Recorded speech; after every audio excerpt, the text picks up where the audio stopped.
Bienvenue à toutes et bienvenue à tous sur Télé Bilingue. Voici l'actualité de ce jeudi 16 février. Le stress des impôts est de retour pour vous jouer de mauvais tours. Les conseillers fiscaux sont débordés, mais cette année, de plus en plus de gens se débrouillent tout seuls. Malgré le peu de neige, la semaine blanche est sauvée de justesse. On chausse les skis de fond au Mont Crozin. Les propriétaires de chiens devront passer par la case formation. Cette loi entre en vigueur dans le canton de Fribourg suite à un accident mortel. Elles sont arrivées, les déclarations d'impôts ont été envoyées et dans le canton de Berne, la population doit les remplir jusqu'au 31 mars 2023. Nous avons demandé comment les Biennoises et les Biennois gèrent leur déclaration d'impôts. Je laisse mon conseiller financier le faire. Je commence et c'est ma maman qui finit. Moi, je viens du milieu du commerce, ça rend la tâche plus facile, tout comme la déclaration en ligne. Je crois que je fais vraiment beaucoup d'erreurs parce que je paye vraiment beaucoup. Ou peut-être que je suis juste trop honnête. Les uns la remplissent eux-mêmes, les autres préfèrent donner leur déclaration d'impôt à un fiduciaire. Cela fait 30 ans que Peter Romedjali s'occupe des impôts des Biennoises et des Biennois. Comme chaque année, la branche est en pleine effervescence à la fin de l'année. Peter Romedjali et ses collaborateurs effectuent environ 600 déclarations d'impôts chaque année. Mais l'année dernière, il a perdu environ 50 clients. Je pense que c'est lié à la grande campagne de publicité de l'intendance des impôts pour leur programme qui semble devenir de plus en plus simple d'utilisation. La plateforme en ligne du canton devient de plus en plus facile à remplir, comme l'explique l'agent fiduciaire. Il ne craint pas que les clients ne viennent plus le voir, car il y a beaucoup de choses qu'il peut expliquer à ses clients pour les aider, mais il observe une tendance qui l'inquiète.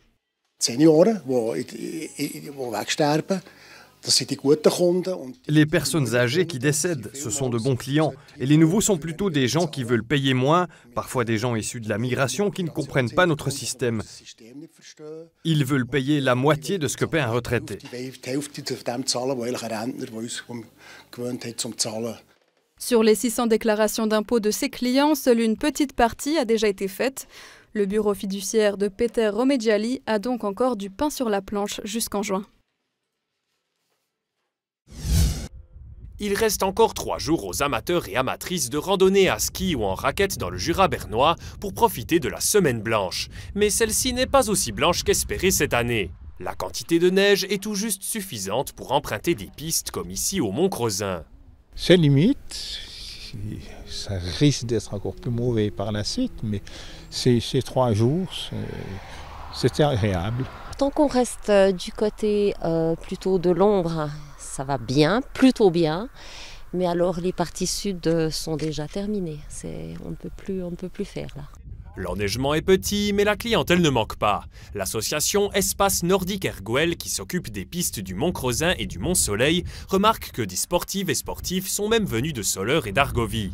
Cependant, les pistes n'ont pu être ouvertes que 30 jours au lieu des 100 habituels. C'est clair qu'avec un mois d'ouverture, on n'atteindra pas les chiffres de la saison passée, ça c'est juste impossible. La réputation de la semaine blanche a pu être conservée, bien heureusement. Notre vœu le plus cher, c'est qu'on puisse encore ouvrir les pistes cette semaine. Ça ne veut pas dire qu'on veut arrêter après, mais je crois on sera contraint gentiment à partir de ce week-end de se poser la question si on peut encore sortir avec les machines. Le manque de neige se fait encore plus sentir à quelques kilomètres au Mont Soleil. Le funiculaire qui relie le sommet à Saint-Imier transporte entre 60 et 80 passagers par jour. Mais aujourd'hui, ils étaient à peine 20 en début d'après-midi. Une situation inhabituelle pour le personnel du funiculaire qui avait aussi l'habitude de louer des raquettes aux randonneurs. Il y a quasiment plus de neige ici. On peut faire très peu d'activités. Maintenant, vous pouvez gentiment aller marcher dans les pâturages sans raquettes. Donc, c'est pas extraordinaire pour la marche. Au pied du Mont Soleil à Saint-Imier, le magasin d'articles sportifs Tough Sports juge les ventes de la saison correctes, surtout pour le ski alpin. Les articles pour la randonnée comme les skis de fond ou les raquettes se sont eux moins bien vendus. Une situation que le gérant du magasin, Christophe Fankhauser, attribue au manque de neige, mais pas seulement.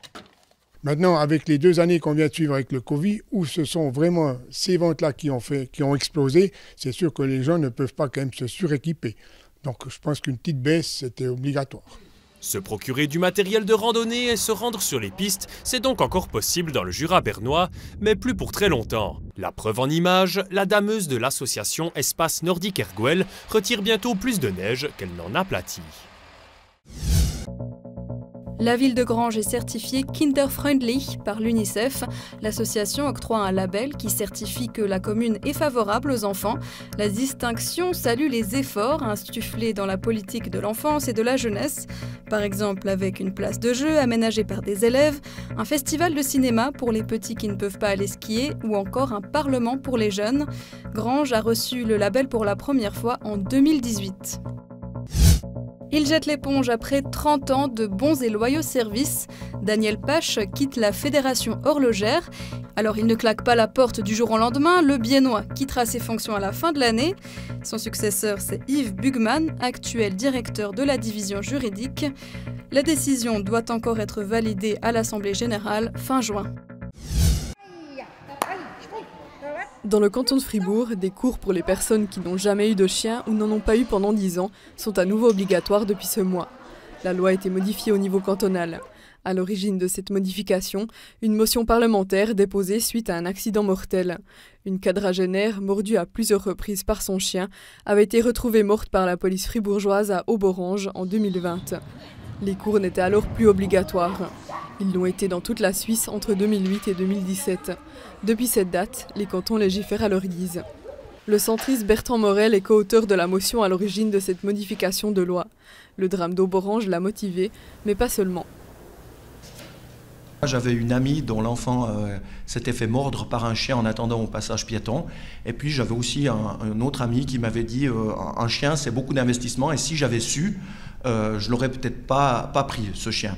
Et du coup je me suis dit qu'il manquait peut-être des cours théoriques pour sensibiliser les gens qu'un chien c'est pas un chat et qui mérite peut-être plus d'attention et que si le chien se sent mieux, il aura peut-être aussi moins envie de mordre. Et la motion a porté ses fruits. La modification de loi a récemment été acceptée au Parlement fribourgeois. Au Kafau Berna de Mora, une école canine, l'éducateur de chiens Stefan Zwallen trouve que ça a du bon. Actuellement, tout le monde ne doit pas aller dans une école canine et c'est dommage. En fait, ça ne devrait pas être obligatoire. Les gens devraient comprendre que c'est important. Ça devrait venir d'eux. Ils doivent comprendre qu'un chien est un être vivant, qui est un fidèle compagnon de l'homme. Il faut respecter cela. Faire quelque chose avec un chien est dans tous les cas positif.